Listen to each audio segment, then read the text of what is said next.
Okay, everybody. Hello. As I said earlier, good morning, afternoon, evening, or night, depending on where in the world you are coming to us from. My name is Jack Stewart. I will be an MC for today. We're going to be joined by the wonderful Jeremy Costa, one of our fabulous mentors, who I'll introduce in just a moment. And we do also have Lily Nguyen on the back end. This is week 2 of our pen testing fundamentals short course. It does also incorporate elements and teaches to the CompTIA pen test course as well. So if people are interested in getting those CompTIA industry certifications as well, this course will help you prepare for those. And also, if you navigate to the IT Masters website, itmasters.edu.au, and click the button for the store, you can enroll in those industry certs with a discount. So just for being enrolled in this short course, you'll get a 5% discount. Once you've completed the short course exam, you'll get a 15% discount. And if you are a postgrad student with IT Masters, so that's one of the full length, the 13-week courses, doing either a grad cert or a master's with us, you get a 30% discount just on those couple of industry certs that are available on our website currently, but we are working on getting some more of those to you. You can fill in the form on the store page to get those discounts. So watch this space for additional industry certs at a discounted rate. The idea that we're trying to push there is that IT Masters is able to take you from the level of education that you'd be expected to have as approximately an intern to the level of education and training of a CIO, which is quite nice.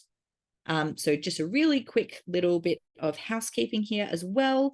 The quiz for this week will be available on the Moodle not long after we finish this course today, certainly within 24 hours. A heads up that those CompTIA discounts, unfortunately, are only available to residents of Australia. If we could make them available to everybody, we would, but they are geo-blocked, unfortunately. And once you buy those, it may take up to 48 hours to receive your codes, just due to CompTIA's admin requirements. And Lily is kindly popping the details in the chat as well. A little bit more housekeeping as well. The Q&A section, if what we can do with chatting and Q&A is keep the Q&A section to questions for Jeremy about the course materials themselves, we'll select some of those to be asked and answered on the stream at select moments, either throughout or at the end of the course. Unfortunately, we can't answer everyone's questions, but you can navigate to the Moodle afterwards and use the forums to have those questions discussed amongst yourselves and with Jeremy as well. So that's the Q&A. Chat with the participants and the panelists. You can use the chat function at the bottom of your Zoom screen. Make sure that you have specified in your chat that everyone can see who you are sending your chats to, rather than just the host and panelists. So let's get properly started. As I said earlier, my name is Jack Stewart. I am emceeing here on the lands of the Wurundjeri people of the Eastern Kulin Nation, and Jeremy is coming to us from the Gadigal Nation. And we acknowledge at IT Masters that we operate on sovereign Indigenous land, which always was and always will be Aboriginal land. Pay respects to the elders and ancestors of the First Peoples whose land this is. Jeremy has been an IT Masters mentor for over 13 years. He is the OG pen testing mentor with ITM. He's run all the different versions of this short course, as well as the long form course that is in the master's or grad certificate. He's also written numerous IT Masters long form courses, including cybersecurity management, incident response, and several others. And in his spare time, he also has a full-time job as the head of cybersecurity at an industry-leading organization. So without further ado, we will turn you over to Jeremy Costa. Take it away, Jeremy. Thanks, Jack. Nice to see you, everyone. Great to see so many people back from last week as well. Jack, last time it worked really well when I stopped a little way through, well, about halfway through the session tonight for questions. Is it okay if I do that again tonight? Absolutely fine by me. Okay, I'll do that. And I'll just move through the slides tonight, similar pace as last week. We are covering off some different content.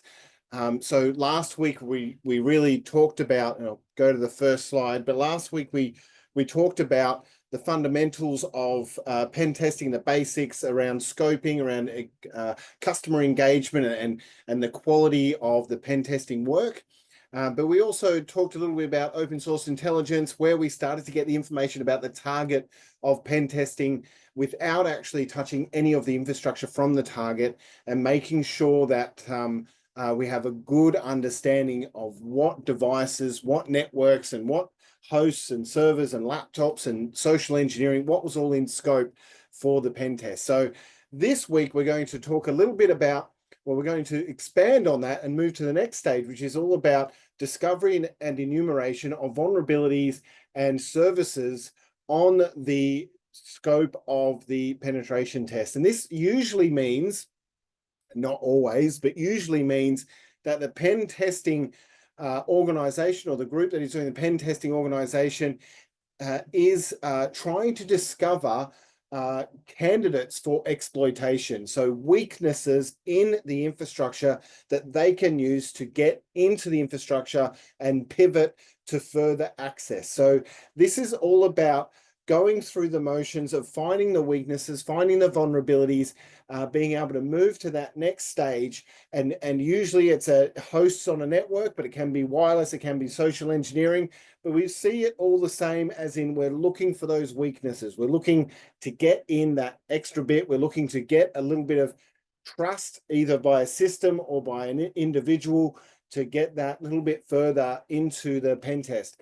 And at the end of the vulnerability identification and the enumeration, you should have a list of candidate weaknesses that you're going to use in the next step. And that's how the pen test works. You start with that blank canvas of knowing what systems you're going to target, what networks. You then have a look at all those systems and targets. You start to create this picture of how everything hangs together, and start to look at the various pieces, and the map of the environment starts to take shape, that you can start looking at weaknesses. And then further on, talking about next week and the week after, is all about making use of those weaknesses and what we do to report all of those weaknesses and provide guidance to the target organization.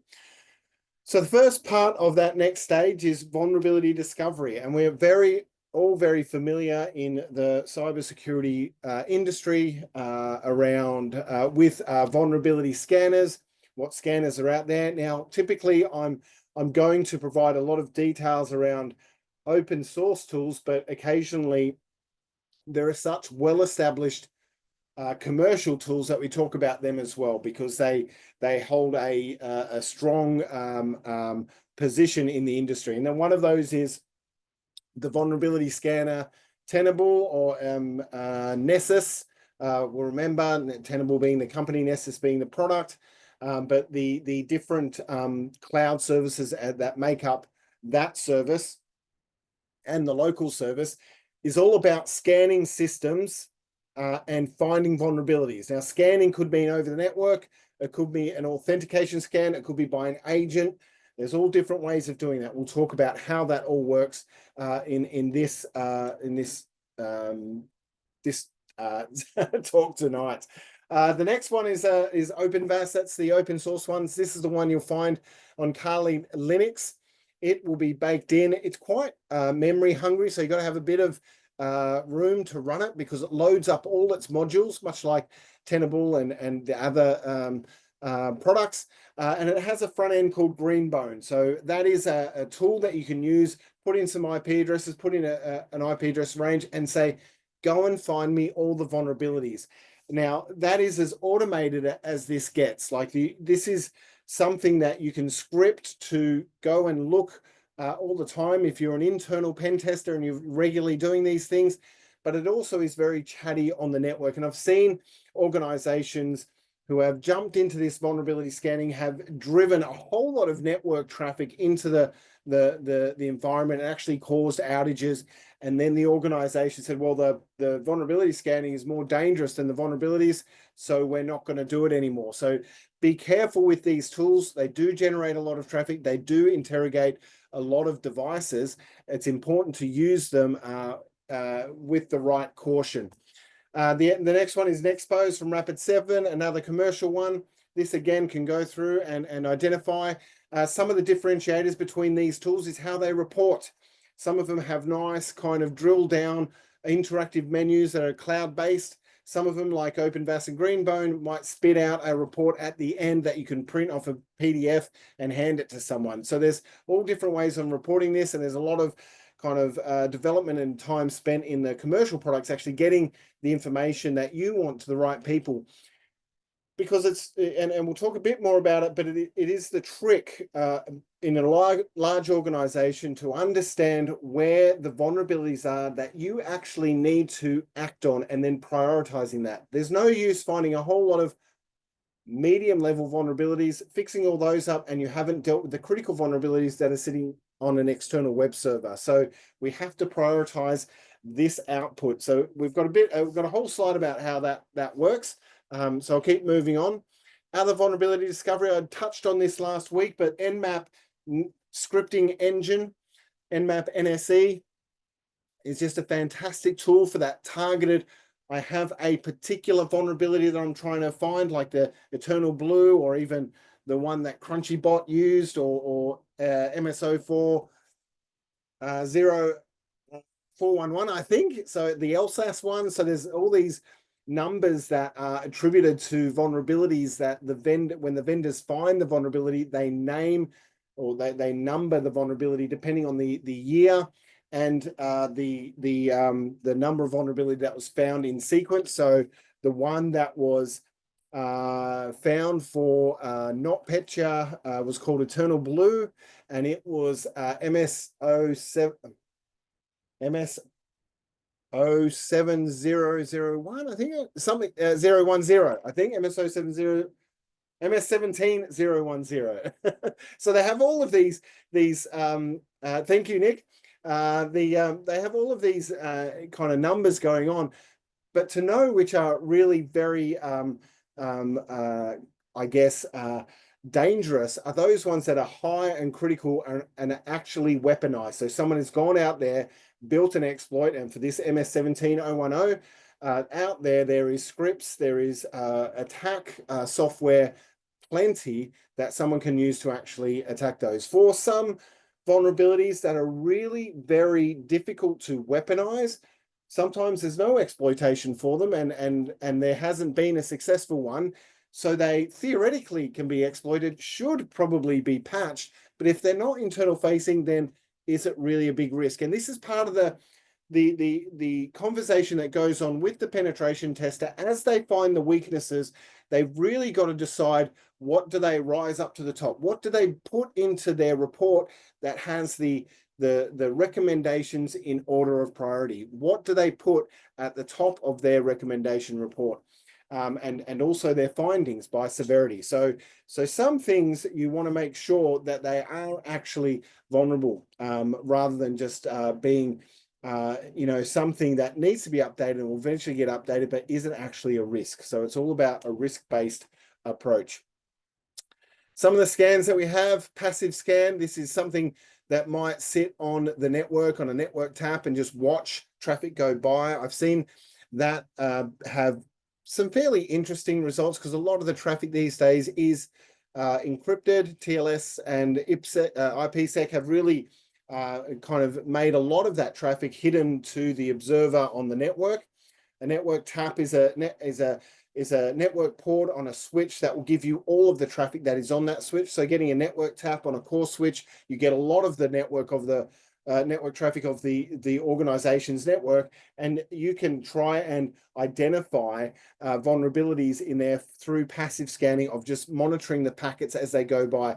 I have seen FTP servers, vulnerable FTP servers being used that we weren't aware of. So it's good for identifying those services that are legacy and may be used by scripts and were set up 10 years ago and continue to work. That sort of thing does happen.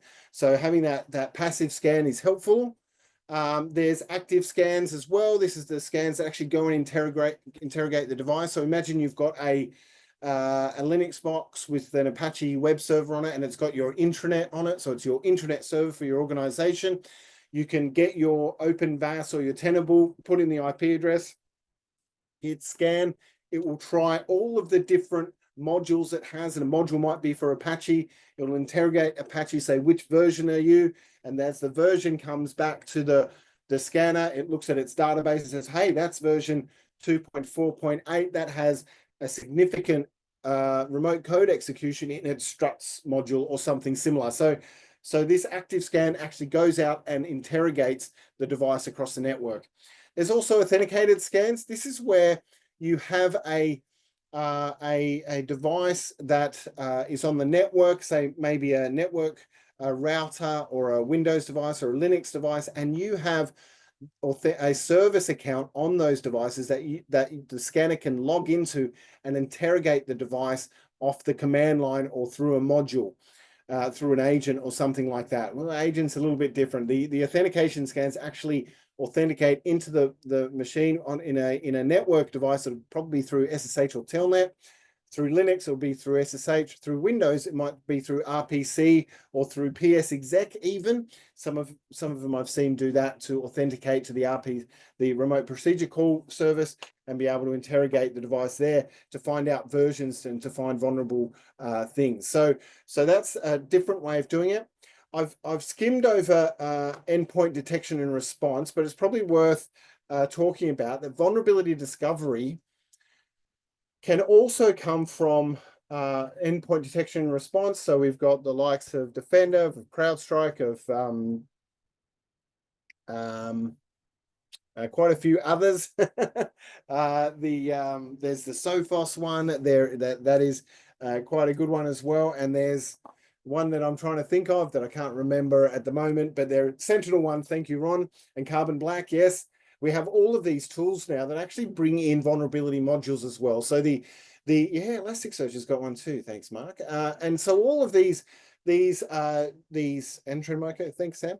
All of these the vendors are utilizing their own software to find out versions of software that is installed on the Windows box, right, or the Linux box. So if you've got an agent or like an endpoint detection and response agent, then it is running always analysis on what's happening on that machine, what's being executed, what commands are being run, all of that.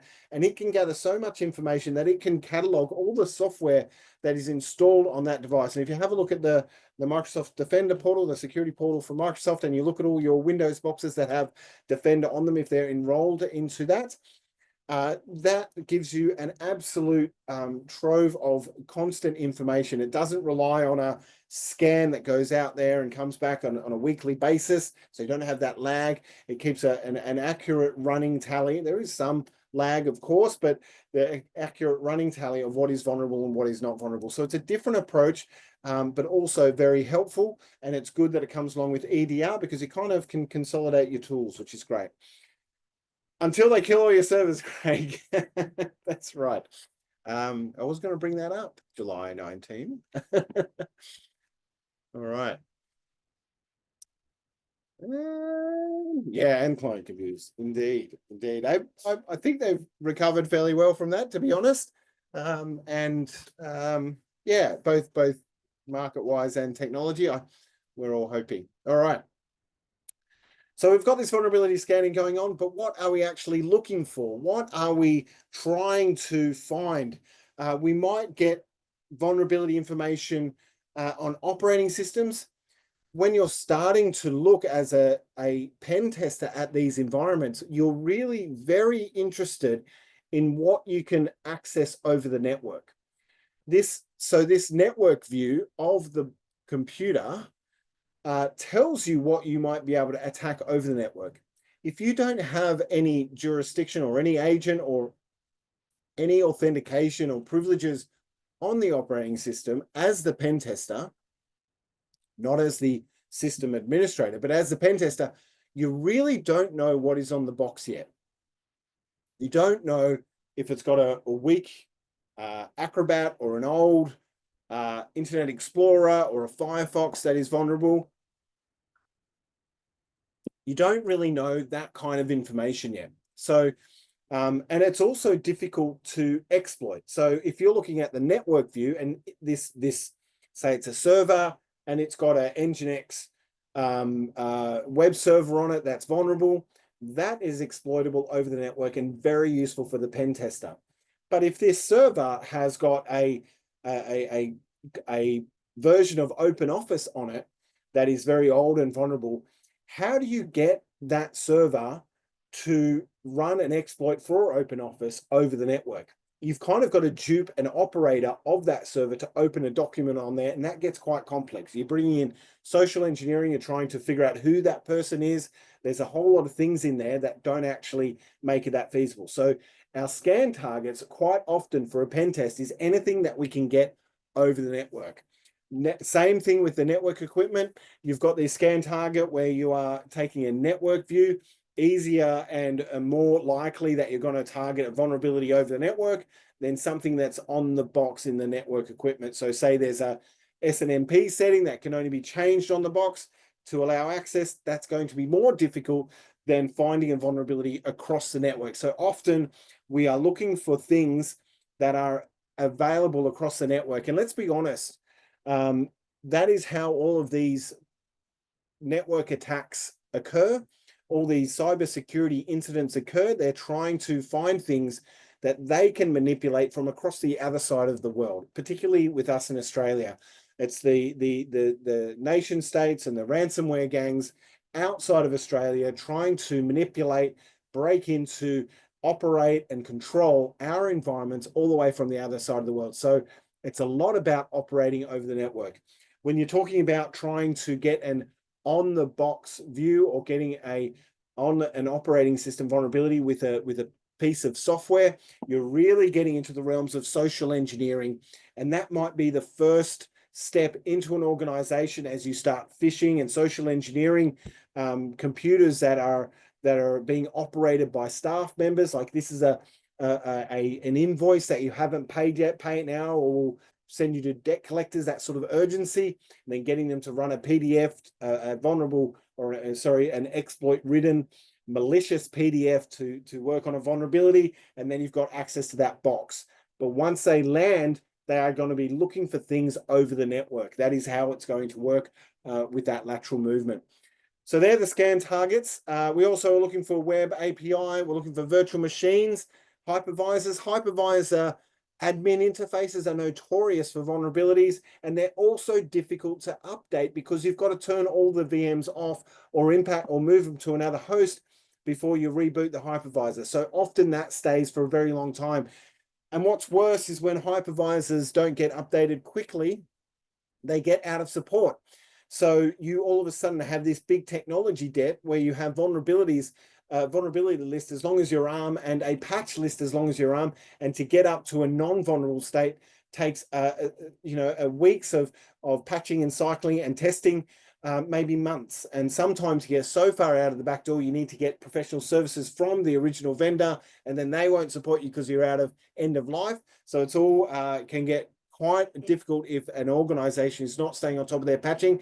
But for a pen tester, that is the sort of target they're looking for. That's great. And also containers as well. Then identity stores as well. So we're looking, so identity stores sounds fairly benign, but if you can find a vulnerability in a single sign-on or an LDAP or the Active Directory, lo and behold, the Active Directory being 20 years old, 25 years old, and in many organizations it shows there's been lots of different sysadmins looking after that with different kind of approaches and different rules, and there becomes overlapping of permissions. So finding a pathway through the Active Directory is now quite simple. We'll talk about Bloodhound a little bit later, but those identity stores are becoming the new target as well, because if you can get into them, if you can find credentials that are valid on those identity stores, you can yet then use that single sign-on to try and get into some other application as well and move on. So these are the scan targets that we're looking for. The next, we're going to keep on going. I know. So then obviously we're looking for vulnerabilities as well. So software vulnerabilities are kind of like the mainstay for the pen tester, right? And they get some favorites. Some people specialize in web app kind of vulnerabilities, but there is organizations that track all these vulnerabilities of commercial software. And I say all of them, but I don't really mean that. It's really the mainstream software. I have seen software that is used in various industries that has not a very great track record of actually reporting vulnerabilities to the NIST or to the MITRE frameworks as well. So they don't get into a common vulnerability and exposures database. So or the National Vulnerability Database in the USA that's run by NIST.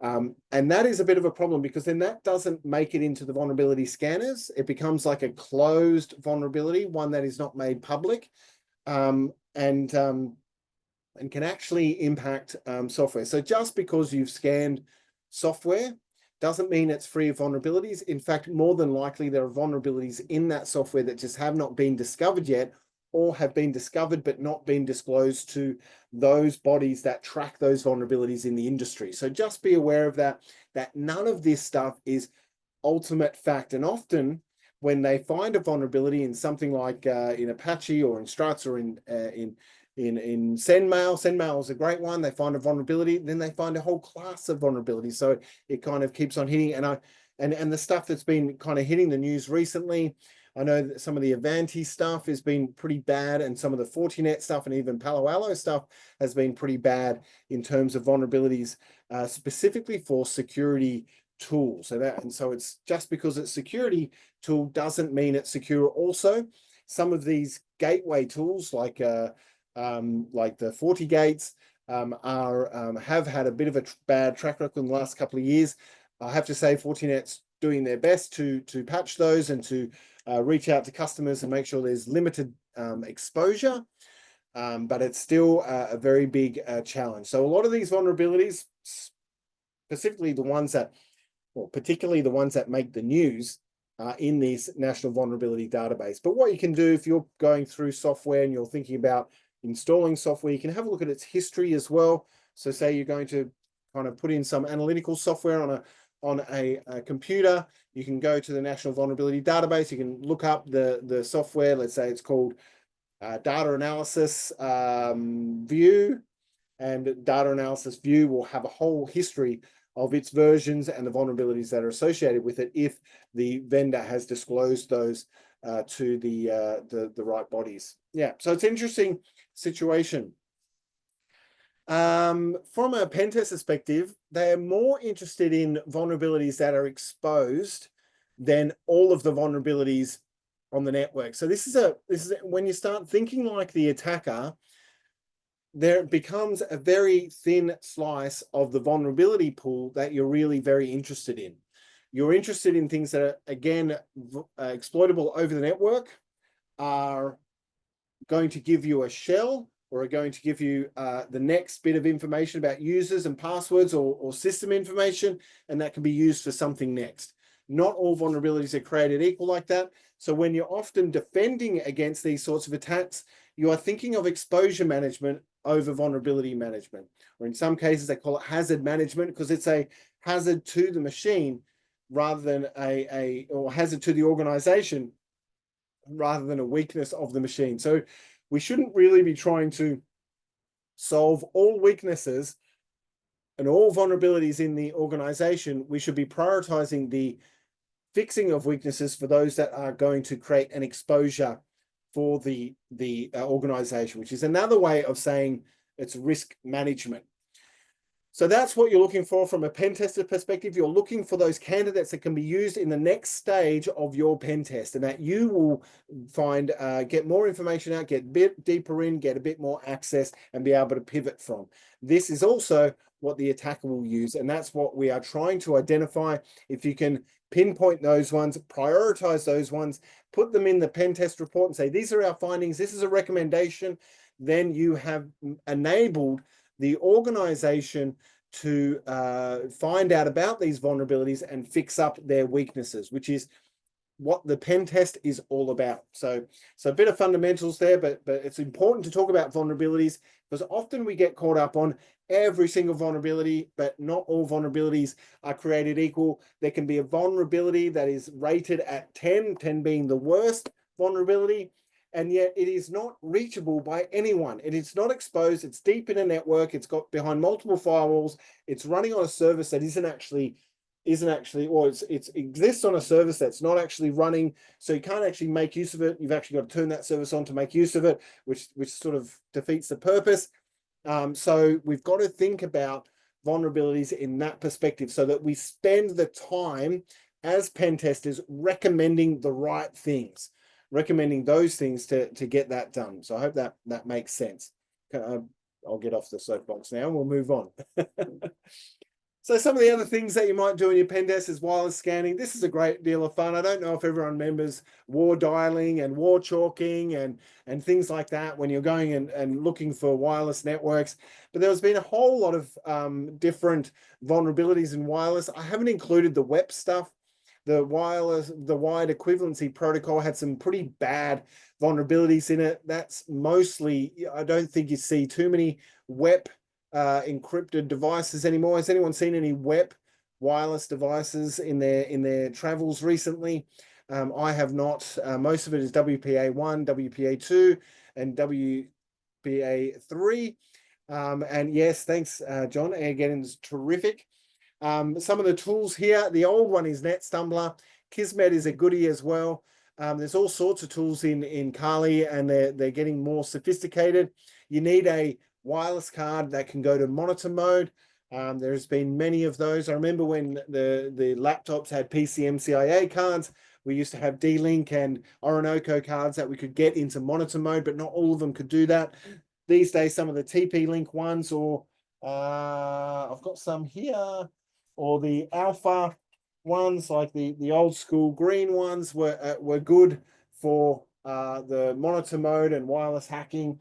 And these TP-Link ones as well. So there's a whole lot of equipment that goes with this that can make wireless pen testing a bit easier. But usually when you're dealing with an enterprise, the wireless network is authenticated often back to a radius server, which is attached to an Active Directory. So the radius server is just the authentication sort of pass-through server. It's what network equipment talks to for authentication. That's just the protocol that it uses and the service that it uses. And then the radius server could be sitting on a Windows server that then authenticates. So what people will do is use their domain username and password to actually authenticate into the wireless. Now, what you can do there is you can sit on Kismet, you can sit on a wireless analyzer and look for all the networks that people are trying to connect to. And you can try and mimic one of those networks. Let's say it's for Toys Corp wireless network, and people connect to the Toys Corp wireless network, and that's how they work in Toys Corp. You could put a network up with one of these kind of flexible wireless cards that is Toys Corp. And then what you might get is some of those computers trying to connect to your network first before they try and connect to their enterprise network. And unless they've enforced authentication of all of the access points on the clients, which is kind of quite enterprise and a good thing to do, then they might actually try and authenticate to your Toys Corp wireless network. And if you're sitting there waiting and just listening, you'll get hashes and an authentication request to actually get the password hashes. And they're double hash. It's not quite straight out of the Active Directory. It's not like the landman hash or the MD4 hash that is in an NT hash.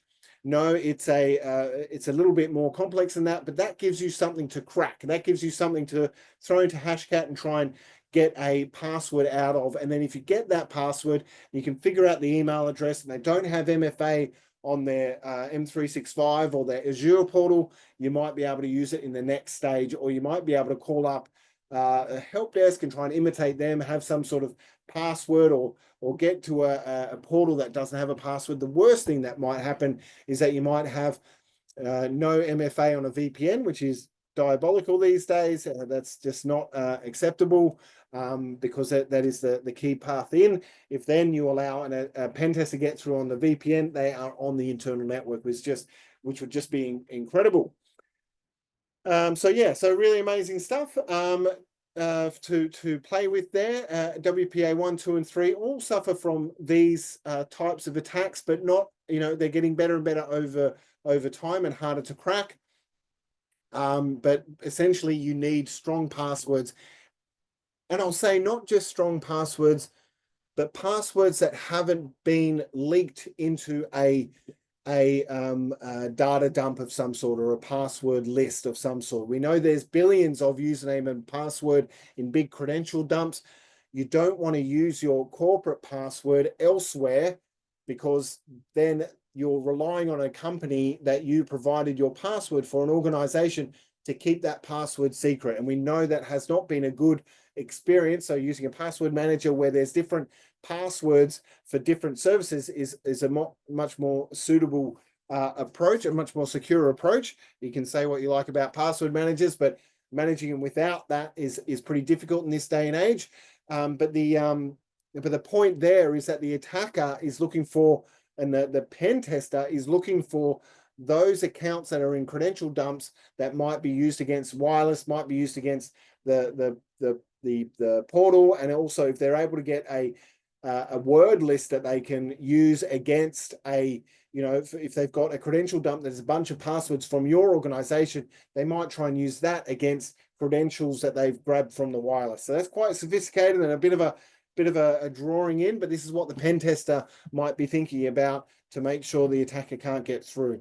So we've got also got WPS. This is more residential. We don't use this really in enterprise, but WPS is that button you can press, the pin that you can put in to connect devices. If you press the WPS button at the same time, will join if it's in a local area. You can brute force it if it's running, but you've got to get someone to press the button. So there's a bit of a physical thing there as well. So that's the basics of wireless scanning. Further to that, there's a bit more, obviously, but that's part of the scope that you might be testing in this organization. Now I'm just going to continue on for scan result validation around weaknesses, and it's not just security weaknesses. Software vulnerabilities. We're also talking about configuration weaknesses, too many permissions, those sorts of things. But when you take all these tools and you head out into the network that you are trying to attack, you're going to come back with all sorts of results. I remember back in the day, I had Nessus on a network and I had to scan 10 servers. I scanned these 10 servers. It came out with about a 200-page report. And I thought, awesome, I've done my job. I sent it off to the sysadmins and said, can you fix all this, please? And not a very nice thing to send. Pretty, I didn't get a very good response. In fact, I got a 0 response from that. And a couple of months later, I said, hey, have you fixed all this yet? It looks like they're still all open. And I got a 0 response back. And what I discovered was that they don't have time to go through my 200-page report and figure out what is important and what is not important. From a pen tester's perspective and the cybersecurity professional's perspective, you're really trying to work out the piecemeal, bite-sized chunks that your technical staff can actually deal with. And you can create a ticket around, get them to agree that that is quite a serious risk and they need to fix it. and then move in that sort of direction. So you've got to go for a prioritized approach and not slam them with the details of all the validation, sorry, all the vulnerabilities that you've found across the environment.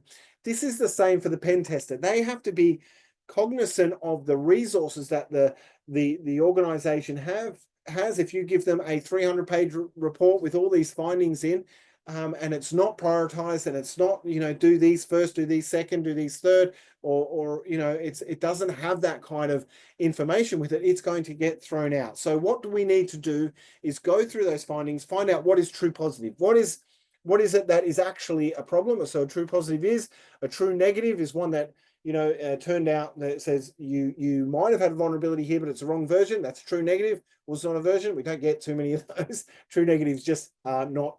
True negatives are usually omitted from a report. A false positive is one of those ones that says, oh, this is completely vulnerable, but then it turns out, oh, it doesn't have the module that makes it vulnerable, so it's not vulnerable at all. So that's a false positive.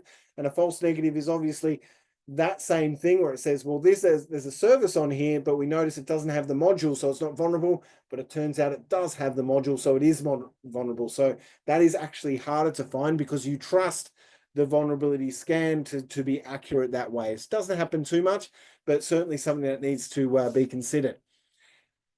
But the burden of risk assessment lies with the pen tester. So the burden of understanding what is important for the organization to fix early from a technical standpoint, to fix first, to put their resources in, to spend time on, is a clear and present danger lies with the pen tester. We don't provide a report that gives no context about order or priority. It's absolutely crucial because we might come up with a lot of different recommendations, but they need to know where to start. That's really important on the scan result validation. So what other tools do we have? If we've got, we're finding out what vulnerabilities there are. Metasploit has got a great tool set within it, not just for finding vulnerabilities, the auxiliary modules, but also, and the scanning modules, but also for exploitation and covering of tracks and the Meterpreter is in there, which is wildly capable. Reverse shell creation, all sorts of things are in Metasploit. Other tools surrounding Metasploit is Armitage, which is a GUI that sits over Metasploit, and some derivatives of Metasploit or some similar tools such as Cobalt Strike, often used by bad guys as well. We've seen this quite a bit, quite a good security tool, but it is also a favorite for cyber criminals to use to maintain persistence, to do the next sort of module of attacking. So you see Cobalt Strike on your environment, or a callback to a CNC that's got Cobalt Strike, you really want a command and control server, you really want to look into it. With Metasploit, they've got a kind of a terminology around exploits. So you find an exploit. So it's a bit about exploit selection in Metasploit. So you can use something like SearchSploit or a tool like that to find out what exploits there might be in the exploit database. So this website called ExploitDB, which has got all these exploits in it for particular versions of software. Metasploit has got a similar database in it, and you can search the database for those versions. So once you find out the versions of all the software, like the versions of IIS or PHP or Python, then you can search those databases for exploits that line up, or even for different kernels and things like that. And then once you've got the exploit, you need to figure out a payload. Do you want it to give you just a shell back, a forward shell, or a reverse shell? So a shell that will expose itself like a service that you can connect to, or a shell that will call back to your Kali box to start a reverse shell that will come out and it will connect to you. So that is great for firewalls that are open to the outside for all ports, because then you can bounce it back to your Kali box straight from the inside out without having to punch a hole in. So a reverse shell is great. The other payloads are out. You can do VNC modules. So a VNC, the virtual network computing, is like being able to see the screen of the device. And if you're attacking Windows devices, that's enormously helpful, because in the context of the vulnerability or the exploit that is run, you will have a user session with a screen and you can click around in the GUI. Another payload is the interpreter, which is like a bit of a Swiss Army knife for running commands on an exploited box. So these are the sorts of things we think about when you're finding vulnerable systems, what you can use to actually exploit them, and the candidates for exploit that you find. So yeah, and then there's this post-exploitation searching and finding other other tools. I know that Metasploit comes with a fair bit of Mimikatz and a Windows exploitation toolkit as well. So you can start to draw out hashes, draw out plain text passwords that are in memory. Very good toolkit there. So the exploit selection is and the tools that allow you to exploit them are really quite interesting and worthwhile looking at for the pen tester to find their next target. Now, taking a break from all the software and all the weaknesses we have there, it's a bit overwhelming. How do we know we've got all the vulnerabilities? From the protector's side of the fence, you've really got to have two streams. You have a stream that regularly patches. That standard patching process happens every month, every quarter. You patch, and you get the organization into this patching regime. So anything that needs to get patched waits for the monthly patch cycle, and it gets done. This is the way to keep the environment up to date. And then there's hazard or exposure or high risk management, right? So when something like the Fortinet vulnerability comes out, you realize you have Fortinet firewalls. You don't want to wait 30 days to get those firewalls patched. No, you want it now, because it's in active exploit in the internet. You know it's happening. So you then need to do this kind of exposure management, this high risk management, to get that patch within a certain period of time. You'd want it done in hours if it's actively being exploited, certainly within 24 hours. So two enduring processes. One is the regular patching. The second is the high risk exposure management. So really important of those two things happening. So on to physical security.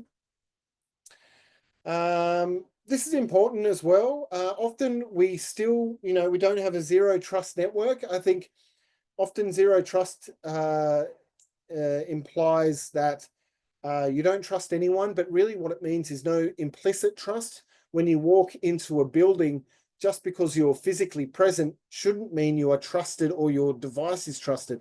But often that's how our organizations are set up. With Wi-Fi, you still need credentials to get in. But on the network, often you can just plug in and be on the corporate network. So we want to move away from that implicit trust and have some sort of kind of zero trust architecture that allows the device to be challenged or cordoned off if it's not a recognized device. Because people can tailgate. It's not that difficult. And there are some really great social engineers, and people will avoid awkwardness over kind of security issues quite regularly. And there was a great, there's that old folklore about, people giving up their passwords for a Mars bar. I don't think that would really work anymore.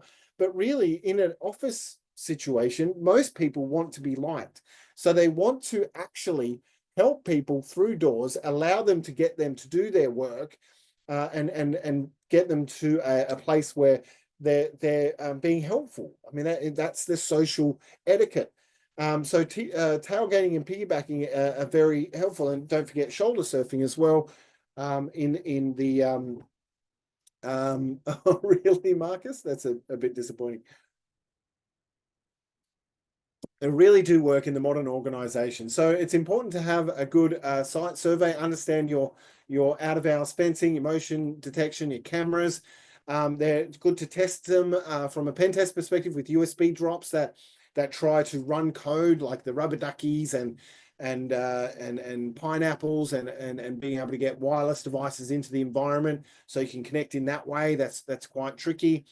The RFID cloning is a cool one with the Proxmarks or the Flipper Zeros, or even just some capable Google phones. Android phones can actually clone those Playfair devices and get the replicate the chips. And then there's lock picking. So that is just your standard getting the lock picking gun or getting actual lock picking tools. If anyone's done that, it's quite an interesting hobby. I think it took me about the best I got was about 5 or 10 minutes into my garage lock, and I don't think I ever managed to get my front door lock, but actually not too hard to do. I used to run competitions like that for students at various higher education institutions, and I came across some people who just had a knack for it and were able to pick all sorts of lock. We had a really difficult lock, and they sat there and just had the patience and basically the steady hand to be able to get into this really difficult kind of anti-tamper lock is amazing. So that still is a thing. The physical security, just because it's got a lock on it, just because there's a camera, doesn't mean someone's not going to try it at some stage. So important to keep an eye on the physical security as well, because then it has an impact on the network security. It has an impact on the organization security at large. All right. So why are we pen testing? And this is something to make sure, and it could have gone earlier when we were talking about the engagement with the customer, but at this stage, we understand what the network looks like. We understand some services. We need to start asking ourselves, what are we going to go after first? What is the organization interested in protecting? Where is that really valuable data? Do they have a big customer data repository, or is there an active directory we can get into, or is there a cloud structure that we can get into? What is going to give us the best bang for buck? What is the pen tester, the pen testing report going to reflect? What are we going to go after? So knowing what the assets of the organization are will start to make you prioritize some systems over others. Once you get onto a web server and you look at all the applications that are running on it, you may see a finance application or a customer service application, and figure out that there is a whole lot of data there that you want to try and get to, and you start to recognize what the business purpose of systems are. So then you can start targeting and zeroing and focusing in on these systems that will have that big asset. And honestly, from a organization's perspective, that's what you want the pen tester to do. You want the pen tester to focus on the stuff that is going to get you into the news. You're going to want to focus on the stuff that's going to put you into an OAIC investigation, right? You want the stuff, you want to find the stuff before the actual attackers find it. That is the key thing. So a good pen tester will reprioritize their pen testing activities to chase the biggest asset, to chase the vulnerabilities in the environment that are very key to the organization. So it's all these things like the critical infrastructure that they might be protecting or operating behind the scenes, intellectual property that an organization might be after, commercial data. Is there a commercial system that talks all about contracts and what some sort of tender system that you could game to get to charge more or less or make some sort of money out of. So a lot of this stuff can be quite damaging for an organization. We do know that cybercrime, though, these days is based around ransomware and business email compromise to a lesser extent, but still very important and a very big drain on the industry from a loss perspective. But the big bang stuff, the stuff that the cybersecurity team doesn't want to deal with, is the ransomware. So when the ransomware happens, that is a really big problem. We know that ransomware takes a few kind of standard processes. That race to domain admin is a big one, to lock everything up, to get their ransomware onto every device and then try and disrupt and to expose and do double extortion. So while we think about all of these assets, likely all of the assets are going to be impacted if the central authentication system, the Active Directory, is compromised. So that's kind of starting to be the funnel for all these network pen testing activities. So when you get into an environment, the first thing you're going to go after is the Active Directory, and this lens that we see here for a camera, that is your focus, because as soon as you get access to that, you get access to everything. So really important to work through that. Some common targets, if that's the case, you're looking for legacy systems. Legacy Windows systems are awesome for this. Systems that have, you know, jump hosts, legacy jump hosts are a treasure trove. They, you know, these are very common in organizations. I hate jump hosts. I like secure administration boxes that give that record sessions and keep traceability, but jump hosts with RDP, one side RDP, the other side, if lots of people are using it, it's very hard to diagnose what's happened after the fact, and they don't get patched very much, and they have system admin tools on them, and they have people with high privileges. They are a really big risk. So looking at those legacy systems, those kinds of jump hosts, those sorts of things are what you're looking for.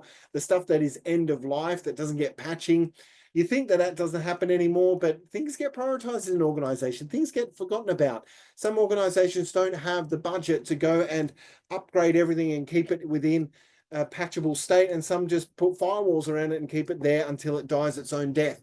So this does happen, but that is the stuff the pen tester is looking for and a way into. Those systems with default configuration and default passwords are an absolute joy.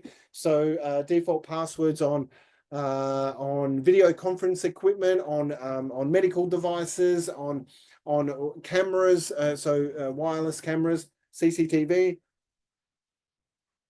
All of these things are great targets for the pen tester. The services that are open often, and if they've got some credentials, might lead to more credentials. FTP servers, SMTP, SMB, the server message block, or the CIFS, the common internet file sharing system, and the SQL is all stuff that you really want to get into and target. There's things with weak encryption. I put TLS and SSL in here because there are so many ways to hijack old SSL and TLS and downgrade security, but I don't think it happens as much as we think it does. More is around the hashing, being able to brute force cryptographically reverse hashing with many guesses, or with rainbow tables or something like that, is also an avenue. But it's still something that is worthwhile looking for from a pen test perspective, because if you've got enough computing power, you might be able to attack these things quite effectively. Now, I've got a little red half an exclamation mark in the top right-hand corner here, which is a reminder to me, Jack, to stop and take some questions.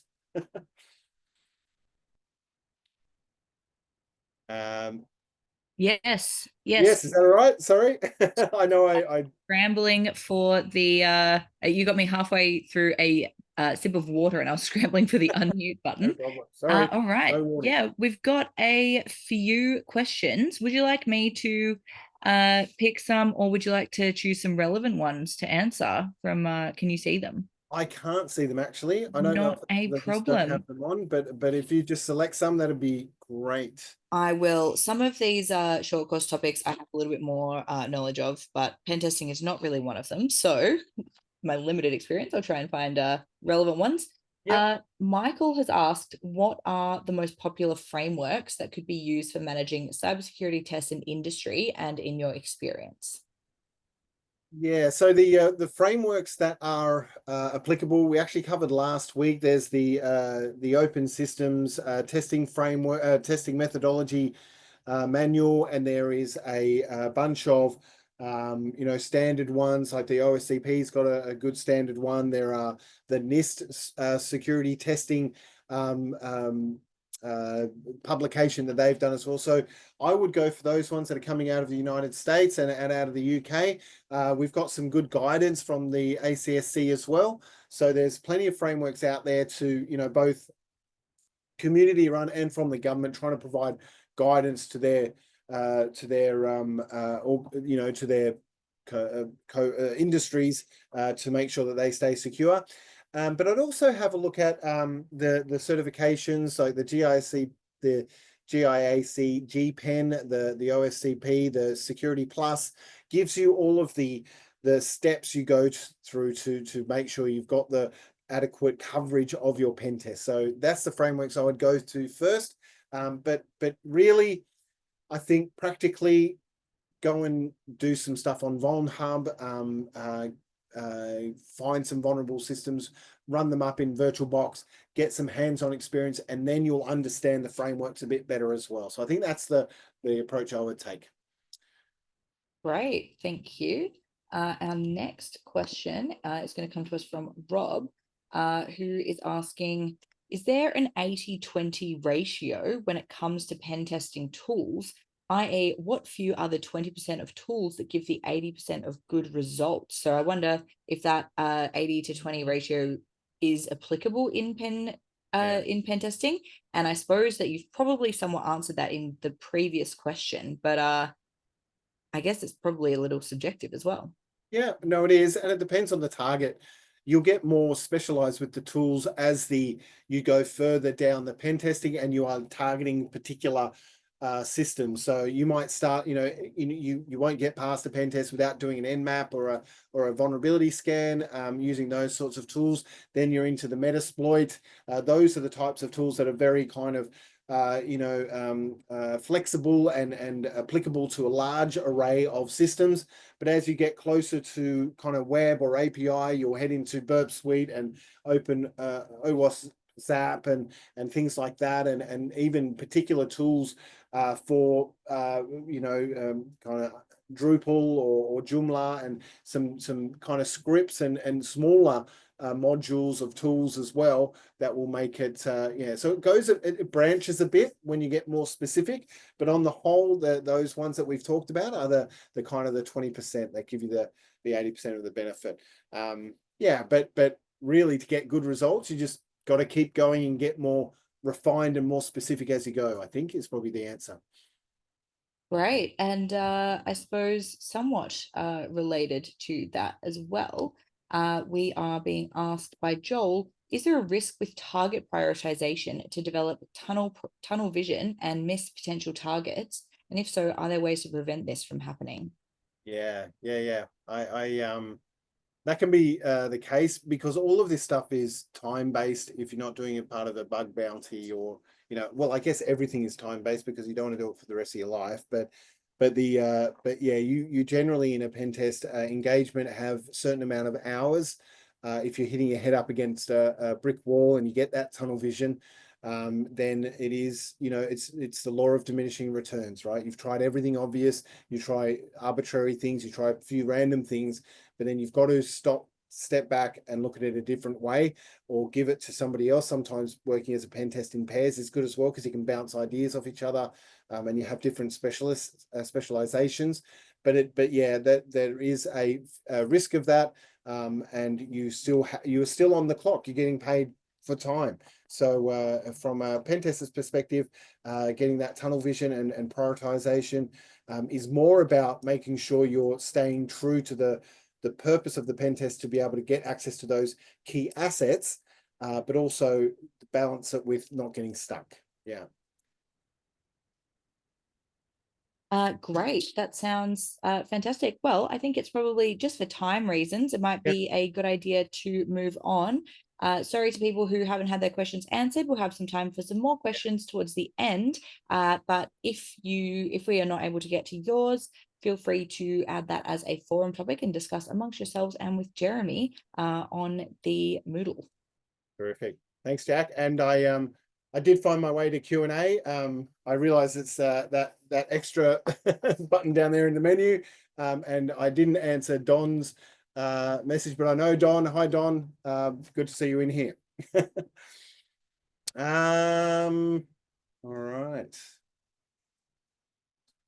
Just move to the next slide. So so while we're pen testing, we really want to think about what defenses might be there as well, right? So we usually, you don't have a network that is not protected by certain different tools within the environment. There's always going to be firewalls, there's going to be load balancers, there's going to be tools that are going to watch for these sorts of attacks in the environment.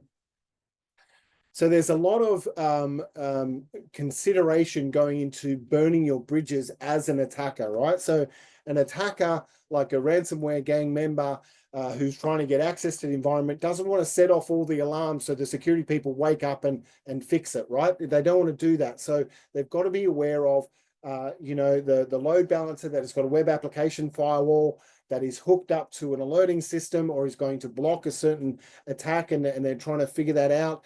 They might have firewalls that have IPS, intrusion prevention systems, within their modules or within their capability to actually block things and alert as well. There might be DLP, the data loss prevention, in the firewall as well. So if you're trying to exfiltrate data that the organization wants to keep a hold of and is looking for as it goes out the network, you're looking for that sort of thing as well. So the pen tester has to be aware of where they tread. They don't want to trip up every signal or every tripwire or every alarm when they're going into the network. When you do a pen test, often, and this is what happens in my organizations, is often the security operations team is watching the network as the pen test is happening. And when there is a pen test that is, running without people's knowledge, so a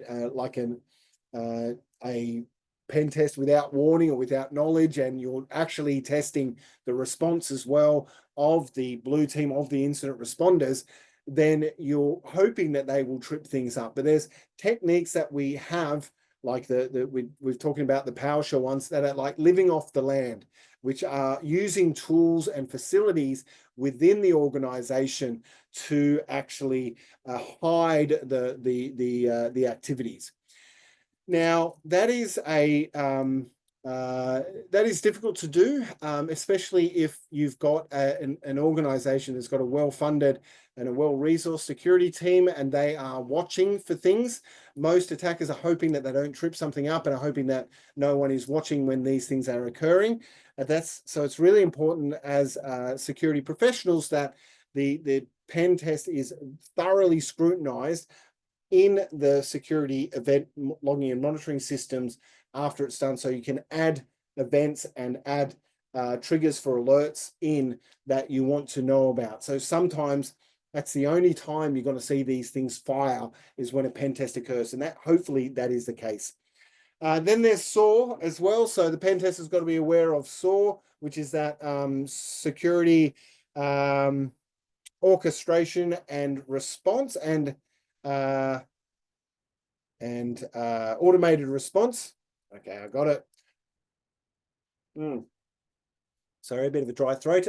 So the SOAR is this mythical beast that is a capability in the organization that will respond to attacks and block an attacker, right? All automated.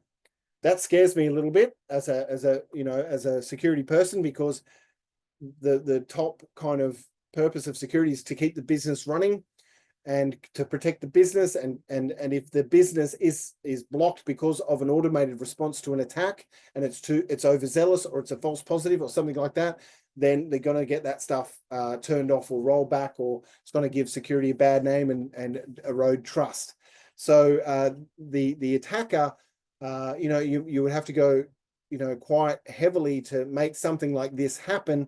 IPS is a bit of a kind of a micro SOAR, but the idea is that a pen tester is aware of things that might change. And I've seen IP tables react, be on kind of, a script to react. If there's heavy pen testing or scanning from someone, it will block it as well. Some firewalls do that by nature. So the pen tester has to be aware if the systems start changing behavior when they're trying to attack them, there may be some of this kind of reactive technology going on behind the scenes. So yeah, that's really important. That's what I'm talking, Timothy. I'm talking about SIEM when I'm talking about security logging and monitoring.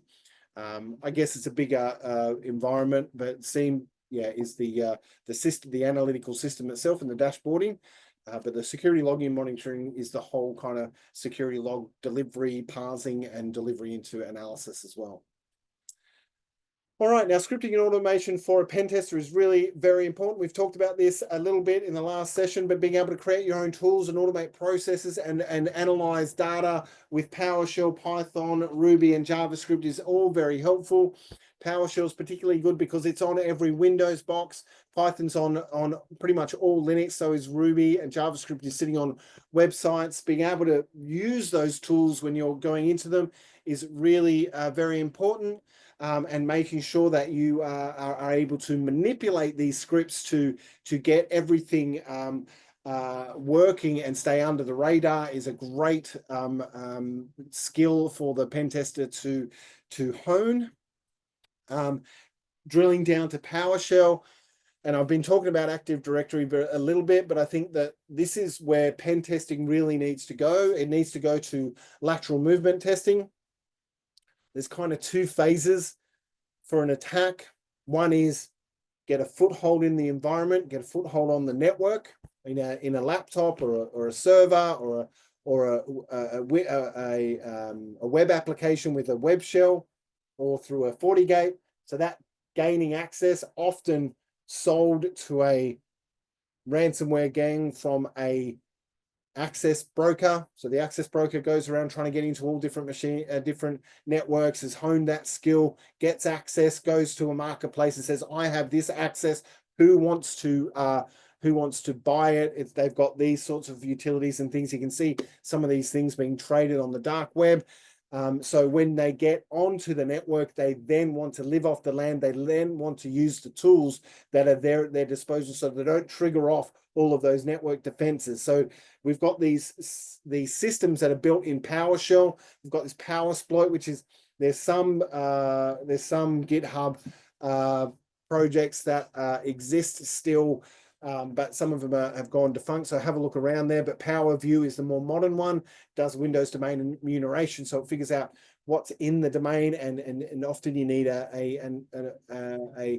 some authentication into the domain as a user to get all that information. But there's also a lot of information out of DNS that you can get from PowerView as well. Then Empire is a Windows-based framework for built-in PowerShell as well to attack the network.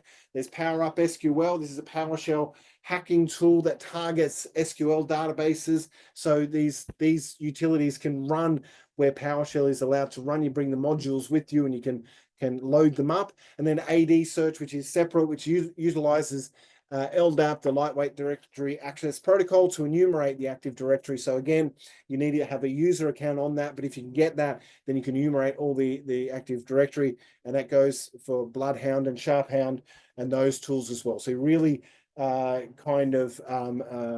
working within the Windows environment with these PowerShell security testing.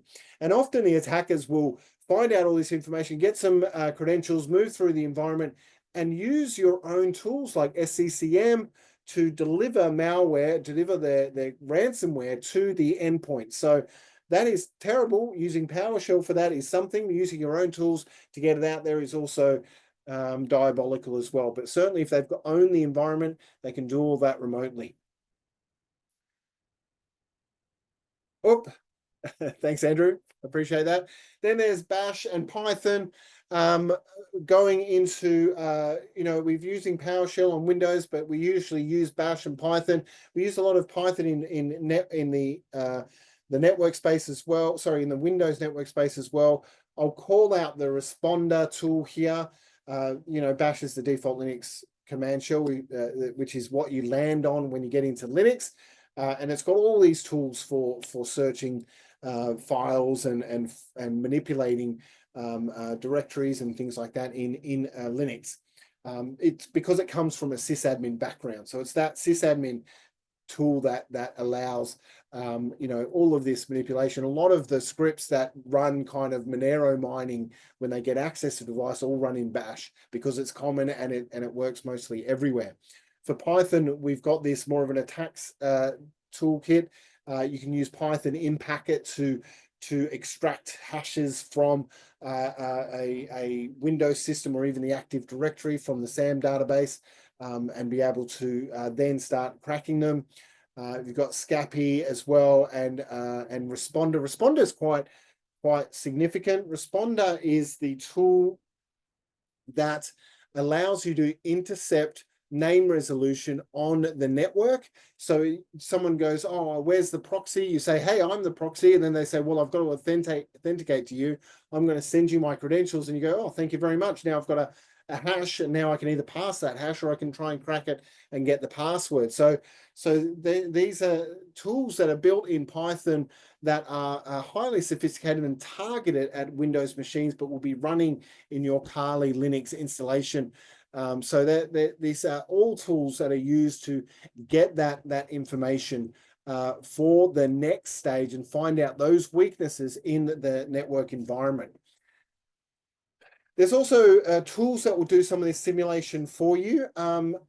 Some pen testers will use this as sort of a precursor, but I don't think there's too much. And I had a question about manual pen testing as well, and automated pen testing.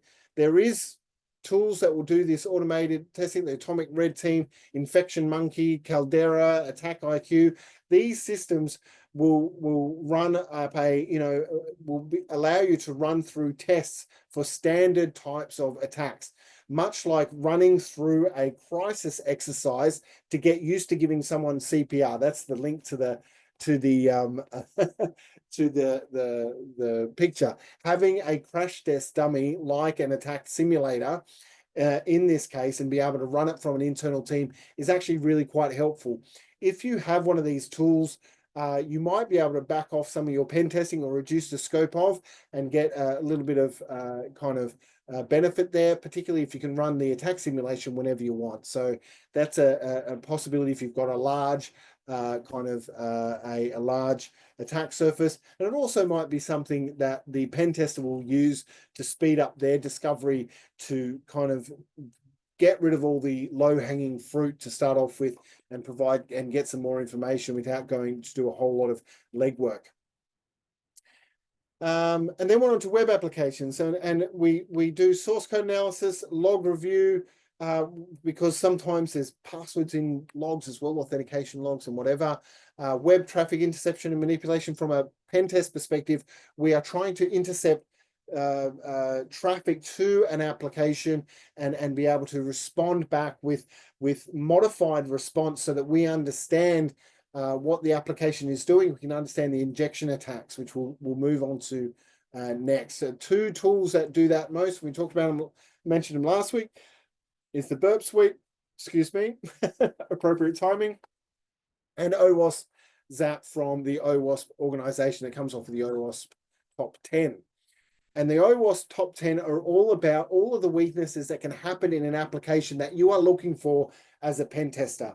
They have cataloged all of these things and given the spots 1, 2, and 3 to broken access control, cryptographic failures, and injection, command injection, SQL injection, that will lead to a compromised web server. So this has changed over the years, and those injection used to be right at the top, and it's dropped down now. The broken access controls are obviously a bit more important now, because that's where some of the problem is, and they give that sort of guidance, and the pen tester can use that guidance to figure out what is going to get the biggest gain. We also have brute force attacks, and I noticed someone mentioned THC Hydra in those sort of brute force password guessing, credential stuffing attacks. We think about credential stuffing in Office 365, but it can also happen for local systems. If you've got access to an admin interface, you might put admin as the username and put the RockU password list or another password credential dump into THC Hydra, and just get THC Hydra to slam it with all sorts of authentication requests. Most times you will get locked out, or you'll get moved on, like it'll raise alarm bells. But if you're a pen tester, you've got a limited set of time, then you might try this activity. If you get a list of domain users somehow, then you could put some domain users against possible passwords and try a whole lot of users and passwords in that sequence as well. But obviously, password guessing is subject to the application's lockout policy. So hopefully they'll lock you out after 4 invalid attempts, and then you'll be locked out for 20 minutes, and then that slows the whole process down, and all of a sudden brute force attacks aren't very good. However, if you manage to get the hashes out of something like Mimikatz, or out, we get plain passwords there, or you get it out of Impacket, the utility to pull the hashes out of Windows, or get the hash database out of the password file, then you're going to throw something like Hashcat or John the Ripper, JTR, onto that list of hashes, and throw a big word list at it, or a rainbow table, or something else at it that is going to give you those passwords back. So it is important to hold on to those hashes. The other web application weakness that you might have is folders and directories that have been forgotten about. And I've seen this quite a few times where applications have been replaced, but the old application is still in a directory somewhere, and you just need to go and do a dir buster to find it, which will basically brute force directories in the web application as well. So these are the web application weaknesses to look forward to. There is a whole course on web application weaknesses depending on the type and style, but this is the kind of the first blush of what you would be looking at. The attacks that we see in web applications, to name a few, not just the tools: directory traversal, being able to bounce out of the application into the operating system by doing ... So using those tools to get to files that are outside of the context of the web application. So breaking out of that, so traversing into a different directory. Cross-site request forgery, which is all about the tabbed kind of context that we have, where you might get a malicious website trying to run a code or a JavaScript in another tab that may have your bank account open in it, and trying to do a transfer. So we've seen websites or forums that have had scripts in them for all, 300 different banks, so that it will try everyone against the context in your other tabs. There's a lot of CSRF, cross-site request forgery protection now, so less likely, but still something to look out for. There's deserialization attacks, and they're quite complex, but essentially a structured data object gets flattened out for a serialization transport to another side of a communication medium, and then deserialized back into its original structure. And there's been vulnerabilities in that sort of a process, where when it's deserialized again, so it's serialized to start with and then deserialized, there's been ways to manipulate how the structure looks on the other side by not having great kind of separation between the fields and the structure, the original structure that it had. So those deserialization attacks have been quite useful recently. The injection attacks, and I'll talk about two. The SQL injection. SQL injection is being able to piggyback SQL commands off an input, and often, the classic example is in the username and password. You can do a 1 = 1 at the end to say that is true. So no matter what password you get back with the SQL command that asks, is this the right password, comes back with a yes, it is true, because 1 does equal 1. So that's the kind of SQL injection. You're trying to get an SQL command, or piggyback on an SQL command to get a different result. There's all sorts of an array of different types of SQL injection, but that's a very crude example. And then there's command injection, because in PHP, you write the command that you're going to run through a web page out to the shell, and then you come back to the PHP again after that. But if you can actually manipulate what command that PHP is going to run in the operating system, you might be able to get it to call out. You might be able to get it to open up a shell to allow someone to come in, or to do a reverse shell or something like that. So command injection or file inclusion as well is actually a great application attack. The LIDAR, the insecure insecure, not LIDAR. The insecure direct object reference is all about being able to access something that you weren't supposed to access, and use it in a way, so it's kind of permission breaking. So getting access and being able to interact with an object in a website that may be only specifically for admins as well. So that's another attack. Session hijacking, being able to get the session either with a maybe with a exploited or malicious web plugin or something like that, is a good one. And I talked about file inclusion as well. So these web application tags. Now I've only got 2 slides left. We're almost there. There's some testing tools for cloud environments. Cloud is kind of the also and the new perimeter. So we've got to think about what's going on there. These tools that a pen tester will use to find common vulnerabilities. Pacu is a great one to run across your cloud environments. Docker Bench is looking for benchmarking Docker installations to make sure they've got the right security settings. Kube Hunter is for Kubernetes, does the same thing, does an assessment. Prowler is for AWS. Scout Suite is for a whole lot of cloud environments, AWS, GCP, and Azure. And then there are also the cloud native tools from the vendor, like, you know, what is it, Guard Duty and things like that in AWS, that will be looking at your environment to making sure that you have the correct security controls in your cloud environment. So some of the pen testers will be using some of these to test your cloud environments, come back with vulnerabilities, see if they can make use of them. That's the same process. Find the weaknesses, look for candidates for exploitation, and move on to the next pivot. The basic cloud-based attacks will involve metadata that is hanging around, files that have information about the organization or people that is based not in the file itself, but in the metadata, the structure of the file. Identity and access managers is a major one, being able to get a session token or being able to find applications that are single sign-on and may just have a flag for admin access as well. So, you know, that will give you over privilege if you manipulate it a little bit. Some third-party integrations can cause you problems because you have to trust a third-party integration between 2 cloud environments to actually make sure that they are staying secure. Allowing a third party to have access into your environment, even to test security, you have to give them credentials. And if those credentials are, or that permission is abused, then that is a problem that you're looking for as well. So if you've got third-party integrations, you have to assess the third party coming in as well. And there's all sorts of misconfigurations that can happen with network, overly permissive access, CPU that can be utilized by unauthenticated and unauthorized people, memory and storage, the S3 bucket situation and Azure blobs, where people leave these things open and because they don't think they'll be found, eventually are with sensitive information.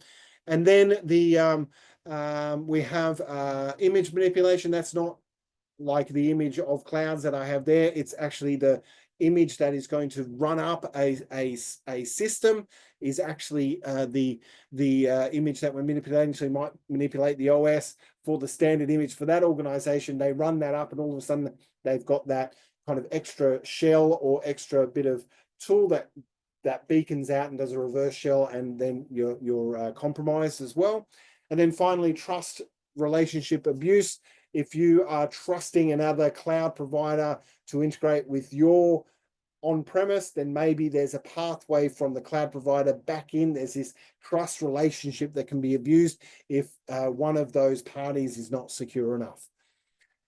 Whew. And we're at the end, so I'll answer. I know we're a little bit out of time. We had a fair bit to cover. This is the bulkiest this is the bulkiest lecture for this short course. So hopefully we'll finish on time next time. But happy to take a few more questions, Jack. I was just going to say, I think you did an incredible job, and we started a little bit late. So I think that we have absolutely nailed it.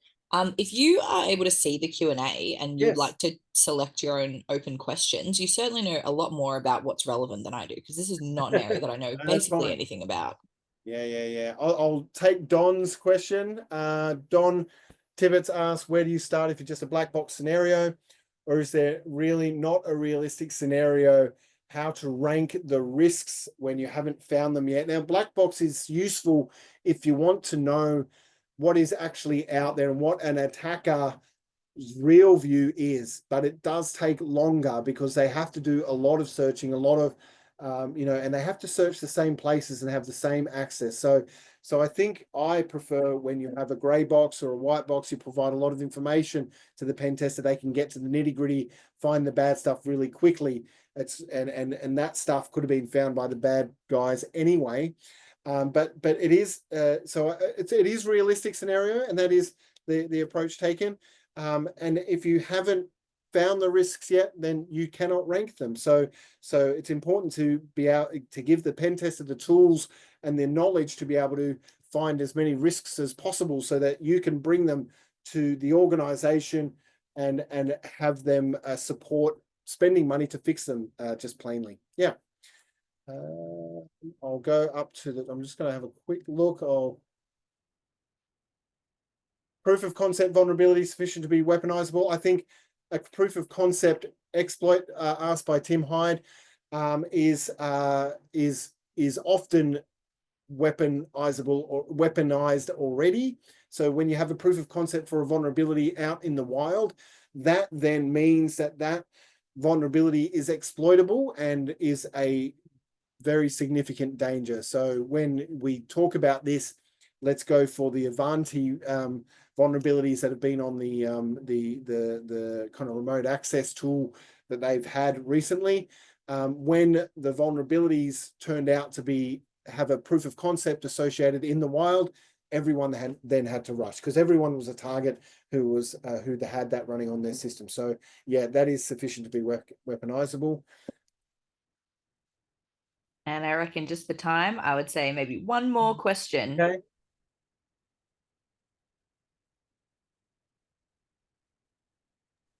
Ooh. Yeah, because there are toolkits becoming more automated, but I would caution just relying on those things. Nothing really beats a skilled pen tester to do the bespoke activities that an automated pen test may not have thought about, right? So, and also an automated pen test needs to try everything, right? And you'd hope a pen tester would, but the logic behind it is really quite still in the human realm. And I think there is and we talked a little bit about this last week, but I think there is a big future for artificial intelligence and machine learning in pen testing and in actually response as well.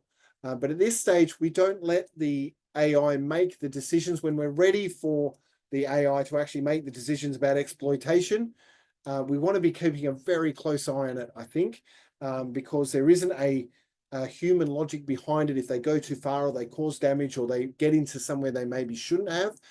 So it's important that it is very much a human-assisted activity at this stage, I reckon. Same with response as well, because response is all about protection. So when you respond, you're actually closing down the activities of the attacker. If you leave that up to the AI to do that thing, they might block off a lot more or see everyone as a danger. And there still needs to be some human oversight. Well, I think there has to be human oversight for quite some time until that is proven technology. That's probably since we've talked about AI, we're now an official kind of technology session. So I think that's probably enough of it. Yeah. No worries. And if people are keen to keep discussing this, feel free to jump on the Moodle that you should be able to log into. Jack, hard to hear you at the moment. I think there's something over your microphone possibly. Oh, sorry. How's that? Is that a little bit better? Much better. Yeah. Excellent. Yes, so if people are keen to keep discussing all of these topics, please jump onto the Moodle through your login details, and you'll be able to jump into the forums and share your expertise and questions with each other and with Jeremy. That's also where you'll find the recording of tonight's session, last week's session, and next week you'll be able to find next week's session, etc. Quizzes and things like that will be up as well. Last week's quiz will be up. This week's quiz will be up shortly. And you can ask questions of Jeremy as well. If you have administrative questions about the short course, please email shortcourses@itmasters.edu.au. And if you're interested in finding out if you're eligible for full-length grad cert and master's courses through IT Masters and Charles Sturt University, jump on the IT Masters website, itmasters.edu.au, and check out our eligibility There's just a couple of weeks left until the first session, or the next starting session starts for the year. So it would be wonderful to get in touch with us if you are interested in that. And as I said at the start, there are also discounts available for Australian residents who are enrolled in this short course. You can get a 5% to 30% discount on CompTIA Plus assorted certifications. There's a few up there currently. There's going to be more in the future in the works, depending on if you are enrolled in this short course, completed the short course, or enrolled in a postgraduate course with ITM and Charles Sturt University. So thanks very much, everybody. Thank you very much, Jeremy. That was fantastic. And again, incredible work on the timing. Big thanks to Lily as well on the back end, making sure everything runs smoothly. And we'll see you next week, same time, same place, or a different place if you would like to access the internet from an unfamiliar location. But that will be at 7:30 p.m. Australian Eastern Daylight Time next week on Wednesday. So thanks, everybody. Thank you, Jeremy. Thank you, Lily. Thank you so much, participants, and for your wonderful questions. Enjoy discussing them further on the Moodle for this short course. And we'll see you next week. So good night or good morning, etc. to you, depending on where you are in the world. Thanks, everybody. See you, everyone.